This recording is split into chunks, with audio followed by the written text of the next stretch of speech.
오늘 나눌 말씀의 주제는 우리는 사랑받는 하나님의 자녀다 하는 것입니다. 에베소서를 지금까지 살펴보는데 에베소서 1장부터 4장까지의 주 내용이 예수님 안에서 우리가 어떤 존재가 되었는가 하는 것을 다루었습니다. 창세 전에 하나님께서 우리 사랑하셔서 선택하셨죠. 하나님 자녀로 선택하셨다 말씀하셨습니다. 우리는 선택받은 존재입니다. 또 우리 영적 현주소가 어디에 있다고 했습니까? 하나님 보좌 우편입니다. 거기에 주와 함께 다스리고 있습니다. 또 우리는 그리스도 안에서 옛사람이 죽고 새 사람으로 태어난 존재들입니다. 또 하나님의 권속이었죠. 또 성령이 거하시는 거룩한 성전이다. 이렇게 말씀을 하셨습니다. 즉 내가 그리스도 안에서 누구인가 하는 것을 분명하게 알고 신앙생활하는 것 너무나 중요합니다. 이건 신앙의 기초라고 할 수 있겠습니다. 아무리 화려하게 많이 쌓아 올리고 탁월한 어떤 능력이 있다 할지라도 이 기초가 없으면요 무너지는 것은 한순간에 무너집니다. 그냥 잘 달려가다가 푹푹 꼬꾸라지는 사람들이 있거든요. 기초가 없어서 그렇습니다. 내가 그리스도 안에서 사랑받는 존재다, 사랑받는 하나님의 자녀다 하는 것을 알아야지 이 마귀가 우는 사자처럼 지금 삼키려고 돌아다니는데 얼마나 우리 마음에 비난의 화살을 쏟아붓는데 그것을 분별해내고 이겨낼 수가 있습니다. 이런 기초가 없으면 막 상황에 따라서 출렁출렁 거리는 인생을 벗어날 수가 없습니다. 오늘 메시지가 이 5장 1절부터 2절의 메시지가 하나님의 사랑받는 존재다 하는 것을 다시 드러냅니다. 2절만 하면 다시 이 주제를 사도 바울이 에베소에서 꺼내고 있거든요. 이 말은 무슨 말입니까? 너무나 중요하다는 것이죠. 반복하고 또 반복하고 붙들고 고백하고 선포하고 노래하며 기도하고 전파해야 될 중요한 진리, 신앙의 기초, 무너지면 끝나는 것. 그렇기 때문에 다시 얘기하고 다시 이야기하고 있습니다. 성도님들 절대 잊지 마십시오. 우리는 사랑받는 하나님의 자녀입니다. 이 성경의 흐름을 따라서 다시 이 주제를 오늘 설교하려고 합니다. 앞에 다뤘기 때문에 건너뛰어 갈 수도 있지만 성경이 그걸 다시 언급하고 있다면 설교자도 다시 언급해야 되겠죠. 그렇게 하는 것이 여러분에게 굉장히 유익할 것입니다. 첫째, 우리는 하나님의 사랑받는 자녀들이다 하는 것입니다. 1절 보십시오.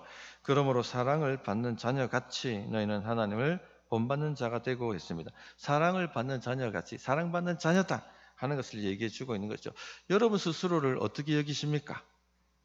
나는 형편없는 존재, 늘 실패하는 존재, 쓸모없는 존재 이렇게 생각하고 있지 않습니까? 아니면 열심히 뭔가 성과를 내야지 인정받는, 사랑받는 그런 존재라고 여기고 있지는 않습니까? 여러분께서 여러분 스스로를 어떻게 여기시든지 간에 진리를 하나 말씀드린다면 여러분은 하나님의 사랑받는 자녀라는 것입니다. 내가 얼만큼 했든지 얼만큼 못했든지 내가 나를 어떻게 여기든지 상관없습니다. 중요한 건 진리죠. 진리는 나는 하나님의 사랑받는 자녀라는 것입니다. 요한복음 3장 16절에 하나님이 세상을 이처럼 사랑하사 독생자를 주셨으니 이는 그를 믿는 자마다 멸망하지 않고 영생을 얻게 하려 하심이라 이렇게 말씀하셨습니다. 우리는요 하나님께서 독생자를 내어놓으실 만큼 사랑받는 존재입니다. 또한 하나님께서는요 우리 하늘 아버지다라고 부름받는 것을 부끄러워하지 않을 만큼 우리가 하나님 자녀 된 것을 기뻐하신다 하는 것입니다. 요한복음 1장 12절에 영접하는 자 곧 그 이름을 믿는 자들에게는 하나님의 자녀가 되는 권세를 주셨으니 이렇게 말씀하셨습니다. 그러므로 성도님들 우리가 하나님의 사랑받는 자녀라는 것을 알고 믿는 것 다시 말씀드리지만 너무너무 중요합니다. 우리가 하나님의 사랑받는 자녀라는 것을 확신하지 못하고 믿지 못하면요 신앙생활 재미없습니다. 흔들립니다. 무너집니다. 이 마귀의 무차별적 공격이 있어요. 마귀는 뭐라고 우리를 공격하냐면 마귀가 주로 사용하는 것은 비난이거든요. 넌 쓸모없어. 너는 형편없어. 너는 연약해. 사랑받을 자격 없어. 라는 것을 계속 우리 마음속에다가 집어넣습니다. 조금만 실패하고 실수해도요, 너는 자격 없고, 너는 쓸모없다라고, 너는 형편없다라고, 그렇게 쏟아 놓습니다. 혹은요, 사랑받고 싶으면요, 성과를 내라고, 사랑받고 싶으면 결과물을 가져오라고, 그래야지 하나님 널 사랑하신다고, 그런 식의 또 공격도 합니다. 우리가 이 리더가 되면 될수록 이런 공격이 심합니다. 그래서 목자 모임 때 닐 앤더슨 박사의 내가 이제 그리스도 안에서 누구인지 알았습니다 하는 책을 가지고 나누고 있습니다. 목자께서 발제를 한 챕터씩 발제를 해가지고 함께 나누고 함께 또 그것을 쉐어링하고 묵상하고 붙들고 하는 작업들을 합니다. 그 책에 보면 엘이라는 자매 이야기가 나옵니다. 이 자매는요, 외모나 경제적인 면에서 보면요, 이 세상의 경쟁력을 갖추지 못한 그런 보잘것없는 자매였습니다.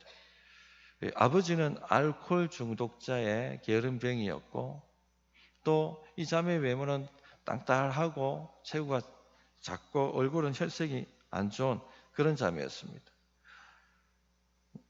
아버지가 벌어오는 것이 없으니까 어머니가 나가서 일을 해서 가정을 겨우겨우 꾸려 나가는 그런 집안이었습니다. 그런데 그 어머니가 하는 일도 비천한 일이라고 기록을 하고 있습니다. 아마 좋지 않은, 말하기 힘든 그런 일들을 했을 것입니다. 또 오빠는 마약 중독에다가 집에 들어오지 않는, 어디서 살고 뭐 어떻게 죽었는지 살았는지도 모를 그런 가정이었습니다. 자, 이런 가정에서, 이런 형편에서 자라는 자녀들은요, 경쟁력이 없어요. 그런 삶을 답습하든지 아니면 저 인생 밑바닥에서 그냥 전전하다가 그렇게 끝나는 것이 보통이지 않습니까? 근데 이 엘이라는 자매는 많은 사람들로부터 사랑을 받았고 많은 친구들이 있었고 또 나중에는 훌륭한 청년과 결혼해서 아름다운 가정을 꾸리게 되었습니다. 도대체 이렇게 할 수 있었던 비결이 뭔가? 리랜드 박사는요, 이 자매는 자기가 하나님의 사랑받는 자녀라는 것을 알고 믿었다는 것입니다. 사랑받는 자녀라는 정체성이 있으니까 자기의 삶을 통해서 일하실 하나님의 그 크신 부르심에 마음껏 자기를 헌신하며 드릴 수가 있었던 것입니다. 그래서 남을 사랑할 뿐만 아니라 섬기는 일에 자기를 드렸습니다. 자, 이러니까 누가 이 자매를 안 좋아하겠습니까? 매력이 있는 거예요. 성령 충만하니까 매력이 있는 것이죠. 늘 가면은 사랑받고 친구가 있고 성공하는 겁니다. 좋은 가정을 만드는 것입니다. 여기에 비밀이 있고 비결이 있다는 것입니다. 저는 목사로서 이 학생들을 많이 섬겨 왔습니다. 어릴 때 받아야 될 마땅한 사랑과 인정을 부모로부터 받지 못한, 특히 아버지로부터 받고 자라지 못한 아이들이 커서 고통하는 것을 많이 지켜봤습니다. 이 사랑받는다는 것은요, 인간 존재에 큰 영향을 미칩니다. 마땅한 사랑과 인정을 받지 못하면 그 마음에 큰 구멍이 생겨버립니다. 어떻게 하든지 이 허전함을 메꾸려고 노력을 하거든요. 근데 헛된 것으로 그것을 메꾸려고 하지요. 어떤 청년 자매는 이 청소년 때 그 공허한 마음을 채우고 싶어가지고 자기 좋다고 하는 남자에게 몸과 마음을 다 줬습니다. 그리고 또 배신당하고 이용당하고 여러 번 하고 수도 없이 공허하니까 마음이 뭔가로 채워야 되니까 그런 식으로 인생을 끌고 오는 것을 보았습니다. 그 영혼이 거의 파괴 직전이에요. 우리가 수가성 여인의 이야기를 알지 않습니까? 남편이 5 있었는데 다 갈아치웠습니다. 왜 그렇게 합니까? 공허하니까 마음이. 아마 이 수가성 여인도 마땅히 받아야 될 사랑과 인정을 받지 못하고 자랐던 그런 자매였던 것 같습니다. 사랑받지 못하면요, 자신은 쓸모없는 인생이라고, 쓸모없는 존재라고, 주가 없어져야 된다고 그렇게 생각하고 고통합니다. 악한 영들이 계속 그 부분을 집중 공격합니다. 너는 가치가 없고 쓸모가 없고 사랑받을 자격이 없고 이 땅에서 사라져야 된다. 그렇게 막 공격을 집어넣습니다. 이런 걸 받게 되면요, 삶이 파괴되죠. 어떤 아이는 그냥 이 세상이 믿고 분노가 차오르니까 눈 마주치면 주먹을 날려버리는 것입니다. 어떤 아이는 자살 충동을 느껴서 자기 손목을 긋습니다. 어떤 아이는요, 대인기피증에 빠집니다. 집에서 나오질 않습니다. 가장 약한 증상이 뭐냐? 자존감이 낮다는 것입니다. 삶이 파괴되는 것이죠. 성도님들, 우리도 이런 공격을 받는다는 것입니다. 너는 쓸모없어, 너는 형편없어, 사랑받을 자격이 없어. 그런 공격이 우리 생각 안으로 들어옵니다. 에베소 성도들은요, 예수님 믿기 전에 아데미 여신을 숭배는 우상 숭배자들이었습니다. 더러운 일을 다음 9절부터 3절부터 7절을 보시면 더러운 일들을 음행을 행하던 사람들이었습니다. 또 주술에 깊이 찌들어 있던 사람들이었죠. 부적을 붙이고 주문을 외우고 그렇게 살던 사람들이었습니다. 공중권세 잡은 자를 너희가 따랐다라고 했는데 실제로 마귀를 따랐던 사람들입니다. 그런데 이런 사람들이 복음을 듣고 예수님을 믿고 교회인이 되었고 교회에 들어오게 되었습니다. 그런데 마귀가 가만두겠습니까? 좋은 게 좋다고 그렇게 내버려 두겠습니까? 아닙니다. 계속 공격하는 거예요. 네가 교인이 되었다고? 너는 쓸모없는 존재고 형편없는 존재고 사랑받을 자격이 없는 존재야. 네가 과거에 어떤 짓을 했다는 것을 내가 다 알고 있는데 지금 찬양을 불러 거룩하게 기도를 해. 네가 과거에 어떤 짓을 했는지 내가 다 아는데 계속 그 생각을 물고 늘어지면서 공격을 하는 것입니다. 그러므로 에베소 교인들이 붙들어야 될 진리가 뭡니까? 나는 하나님의 사랑받는 존재, 나는 하나님의 사랑받는 자녀라는 이 진리입니다. 이게 무너지면 다 무너져 버리는 거예요.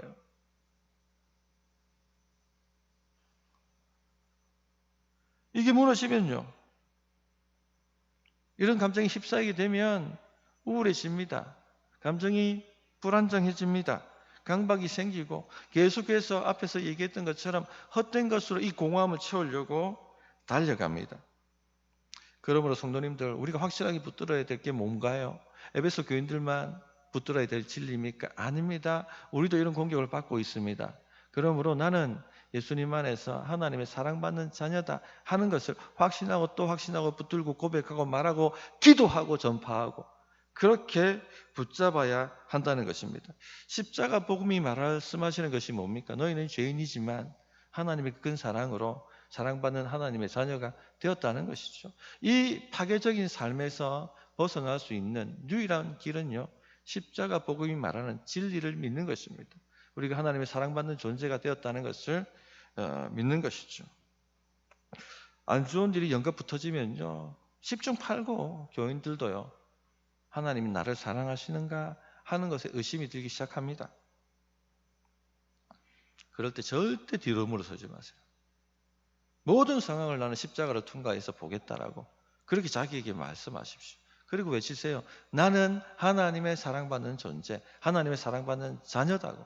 그걸 말하고 선포하고 노래하고 기도하고 전파하고 되뇌이고 한마디 영적 싸움이죠. 그렇게 이 진리를 붙들고 사셔야 됩니다. 그럴 때 하나님의 생명의 역사가 있고요, 반전이 있고 이기는 힘이 생기는 것입니다. 자, 두 번째, 하나님의 사랑은요, 독생자를 우리를 위해서 버리신 사랑입니다. 하나님께서 우리를 사랑하신다고 할 때 그 두리뭉실한 사랑이 아닙니다. 어떤 집사님한테 하나님께서 집사님 사랑하십니다 라고 했더니, 예 목사님 알아요.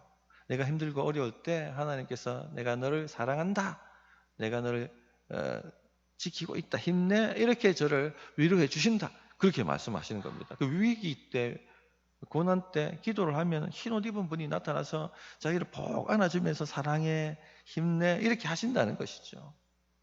물론 그럴 수도 있겠습니다만, 그런데 하나님의 사랑은요, 그 정도의 사랑이 아닙니다. 그냥 힘들 때 사랑해, 힘내, 안아주는 정도의 사랑이 아니에요. 자, 오늘 2절 말씀을 다시 보십시오. 그리스도께서 너희를 사랑하신 것 같이 너희도 사랑 가운데서 행하라. 그러시면서 그 사랑이 뭐라고 하십니까? 그는 우리를 위하여 자신을 버리사 향기로운 제물과 희생 제물로 하나님께 드리셨느니라. 우리를 위하여 독생자를 버리신 사랑입니다. 우리를 위하여 향기로운 제물과 희생 제물이 되신 사랑이에요. 이거 어떻게 이해합니까? 이 높이와 깊이를 어떻게 가늠할 수 있습니까? 이 넓이와 길이를 어떻게 측량할 수 있습니까? 구약의 예배는 희생 제사라였다는 것을 다 아실 것입니다. 하나님을 만나려면요, 기도를 응답받으려면 어떻게 됩니까? 양을 끌고 제사장에게 가야 합니다. 제사장은요, 그 양에게 이 죄인이 안수하게 합니다. 죄가 전가되는 것이죠. 나의 모든 죄가 이 희생양에게, 어린 양에게 전가되기를 기도합니다. 그리고는 그 양을 잡습니다. 피를 받아서 제단에 뿌립니다. 그리고 그 양을 각을 떠서 제단 위에서 완전히 불살라서 향기로운 제물이 되도록 만듭니다. 그럼 하나님께서 그 제물을 보시고 그 향기를 맡으시고 협량하시고 그 죄를 용서하시고 심판이 아니라 복을 주시고 거절이 아니라 응답을 주셨습니다. 그런데 이것은요, 우리를 위해서 죽으실 예수님에 대한 모형이었죠. 어느 날 진짜 어린 양이 오셔서 너희의 모든 죄를 이처럼 대속해 주실 것이다 하는 복음이었습니다. 실제로 때가 되자 하나님의 아들 예수님께서 그 보좌를 버리시고 이 땅에 사람의 모양으로 오셨습니다. 예수님은요, 죄가 없으신 분이셨습니다. 그런데 십자가에 죽으셨습니다. 왜 죽으셨습니까? 죄가 전가된 어린 양이 죽는 것처럼 우리의 모든 죄를 대신 짊어지시고 죽으신 것입니다. 우리에게 떨어져야 될 그 하나님의 진노와 심판을요, 예수님께서 대신 다 받아주신 것입니다.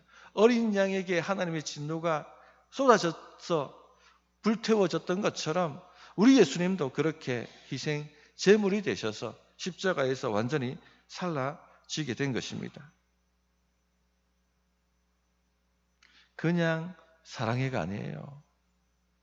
힘들지 괜찮아가 아닙니다. 하나님의 사랑은 그게 아닙니다. 독생자를 버리신 사랑이에요. 향기 나는 제물과 희생 제물이 되신 사랑입니다. 계산하지 않는 사랑입니다. 자신을 버리시되 이것저것 따지거나 계산하지 않으셨습니다. 자, 보십시오. 지금 내 자식이 저 강물에 떠내려간다 할 때 계산하는 부모 있습니까? 이것저것 따지는 부모 있습니까? 아니에요. 머리 하얘지고 그냥 뛰어듭니다. 우리 주님이 뛰어드신 거예요. 그리고 우리 물가로 밀어내시고 대신 떠내려 가신 것이죠. 하나님의 사랑은요, 힘들지 괜찮아 이 정도의 사랑이 아니라는 것을 다시 한번 말씀드립니다. 자신을 버리신 사랑입니다. 손을 힘들고 어려운 일들을 경험하고 계십니까? 길고 긴 고난의 터널을 지나고 계신 분들이 있습니까? 하나님께서 나를 사랑하신다는 것이 믿어지지 않고 의심되는 분이 있습니까? 하나님께서 나를 방치하고 계시다고 그렇게 여겨주시는 분들이 있습니까? 자신을 버리신 사랑을 기억하십시오. 우리를 위해서 향기 나는 제물, 희생 제물이 되신 그 사랑을 꼭 기억하십시오. 그래야 이깁니다. 흔들리지 않습니다. 정신적으로 영적으로 어려움을 겪고 있는 제자 하나가 전화가 왔습니다. 목사님, 모든 것이 합력하여 선을 이룬다는 말씀이 있지 않습니까? 도대체 그 말씀이 무슨 의미입니까? 그렇게 물었습니다. 너를 사랑한다는 말씀이지. 그때 약간의 침묵이 흘러요. 짐작을 했습니다. 너 혹시 지금 나는 쓸모없는 존재야. 나는 형편없는 존재야. 누가 나를 사랑해 줄까? 나는 사랑받을 자격이 없어. 그렇게 생각하고 있지 않니? 라고 물었더니 네 라고 대답하는 것입니다. 결코 그렇지가 않다. 너를 그렇게 생각하지 마라. 네가 겪고 있는 일이 너무나도 힘들고 절망적으로 보인다 할지라도 십자가의 사랑을 통해서 보아야 한다. 너를 위해서 독생자도 버리신 사랑이라면 네가 멸망하도록, 네가 망하도록, 네가 그렇게 살도록 내버려 두시겠느냐? 결코 그런 일은 일어나지 않을 것이다. 지금 너에게 좋아 보이지 않는 그 모든 일들이 너를 멸망시키도록, 너를 파괴하도록, 너를 망쳐버리도록 그렇게 내버려 두시겠느냐? 너를 위해서 독생자를 버리셨는데. 오히려 그 모든 안 좋은 일들을 합력하여서 너를 살리는 방향으로, 너를 선하게 만드는 방향으로 그렇게 이끌어 가신다는 것을 네가 믿어야 한다. 하나님의 사랑은 그런 사랑이다. 그렇게 이야기를 해주었습니다. 성도님들, 우리 주님의 사랑은요, 이처럼 뜨겁습니다. 다 표현할 수가 없습니다. 독생자마저 버리신 사랑인데 어떻게 이걸 얘기할 수 있겠습니까? 어떻게 가늠할 수가 있겠습니까? 우리를 위해서 희생 제물이 되신 사랑인데 어떻게 이것을 측량할 수가 있겠습니까? 그러므로 지금 상황이 아무리 힘들고 고통스럽다 할지라도 내 마음에 온갖 생각들이 들어오고 내 마음에 막 풍랑이 몰아친다 할지라도 이 주님의 사랑, 나를 버리신 사랑을 꼭 붙드십시오. 그래야지 떠내려가지 않습니다. 그래야지 이길 힘이 생기는 거예요. 그래야지 딛고 일어설 힘과 용기가 생기는 것입니다. 세 번째요. 그러므로 우리는 하나님의 사랑받는 자녀답게 살아야 한다는 겁니다. 부모 사랑 확신하고 부모 사랑을 확신하고 살아가는 아이들은요, 보면 달라요. 쉽게 엇나가지 않죠. 또 자존감이 굉장히 강합니다. 그러나 부모 사랑을 제대로 못 받고요, 부모 사랑을 확신하지 못하고 자란 아이들 보면요, 쉽게 엇나가고 감정이 불안정합니다. 요동칩니다. 자존감도 낮아요. 잘 가다도 픽픽 쓰러집니다. 완벽주의자 아버지 밑에서 자랐던 한 청년이 있었습니다. 아무리 열심히 해도 아버지가 뭐 잘한다, 그래 자랑스럽다, 칭찬과 인정을 안 하는 것이죠. 하는 말은 더 열심히 해라. 열심히 사는데 기쁨이 있습니까, 삶에? 마음은 공허한 것이죠. 늘 불안한 것입니다. 아버지의 사랑이 확신이 안 되니까. 아버지의 인정이 확신이 안 되니까. 아버지의 기대를 채우기 위해서 더 열심히 그렇게 살아간 청년이었습니다. 하나님도 그렇다고 여기는 거예요. 하나님께서도 나를 자랑스러워 하시지 않으셔. 하나님께서도 나를 기뻐하시지 않으셔. 심지어는요, 하나님께서는 나를 미워하셔. 내가 완벽하지 않아서. 그런 생각을 하고 살아가는 것을 보았습니다. 그래서 하나님께 잘 보이려고 강박적으로 헌신하고 봉사하고 강박적으로 헌금하고 강박적으로 선교까지 하고. 근데 이게요, 하면 할수록 또 죽는 거예요. 기쁨이 없으니까. 억지로 꾸역꾸역. 한 청년은요, 1시간 되는 거리였는데 집이 그 1시간을 새벽에 운전을 해가 새벽기도 참석. 2-3시간씩 기도하고 갔습니다. 그래야지 하나님 날 사랑하신다 생각하니까. 일상이 되겠습니까? 그래가.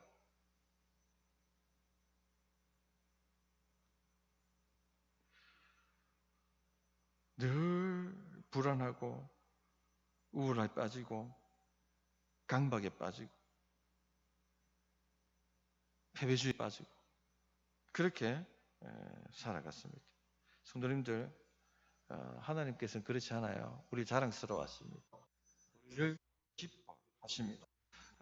부모 보십시오. 자기 자식 아무리 부족해도요, 자기 자식 자랑스러워하지 않는 부모 없습니다. 조금만 잘하면 막 우리 자식 천재라고 막 기뻐하죠. 왜 그러냐?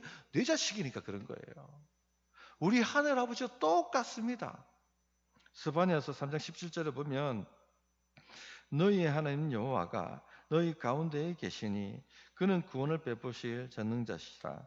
그가 너로 말미암아 기쁨을 이기지 못하시며 엄청 기뻐가지고 우리 예배 참석한 걸 보거든요. 하늘에서 엄청 기뻐가지고 막 몸을 팍 뜨시면서 내가 너무 기쁘다. 지금 그렇게 우리를 바라보고 계시다는 것입니다. 너를 잠잠히 사랑하시며 너로 말미암아 즐거이 부르며 기뻐하시리라. 천사들 보고 다 와서 보라고. 예배하는 모습 보라고. 기쁨을 이기지 못하시고 즐거이 부르며 이렇게 우리를 자랑스러워하시고 기뻐하신다는 것입니다. 그러므로 하나님의 사랑받는 자녀답게 살아가야 한다는 것입니다. 또한 하나님은요, 우리 각 사람을 다 알고 계십니다. 우리 자식들 저 밖에서 놀이터에서 많은 아이들과 놀고 있어도 그 소리만 들어도 알죠? 내 새끼니까.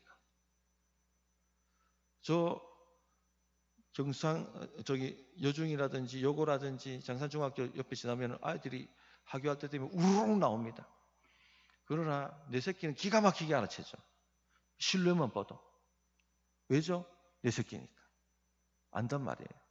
하나님께서도요, 하나님 자식 압니다.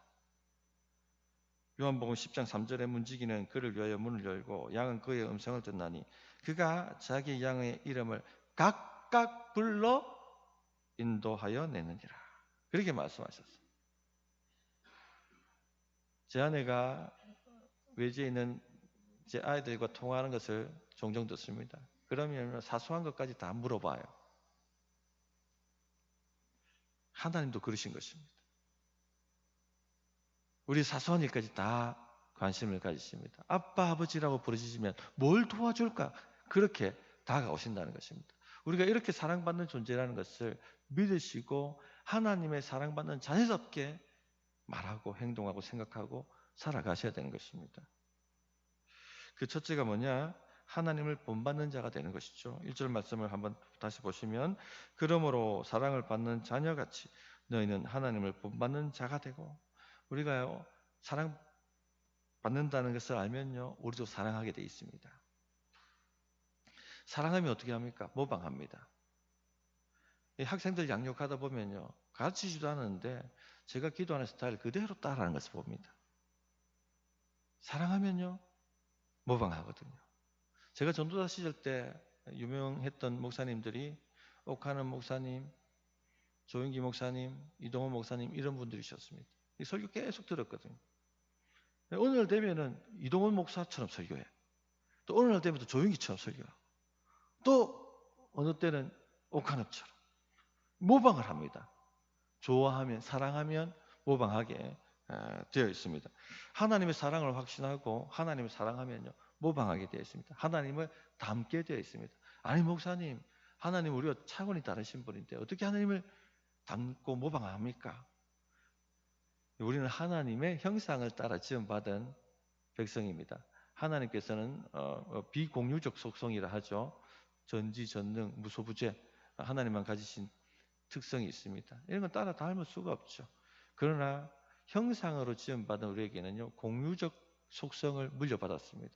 하나님의 정의로우심, 사랑하심, 용서하심, 오래 참으심 이런 것들이 우리에게도 다 이렇게 담게 되어 있죠. 이게 성화거든요.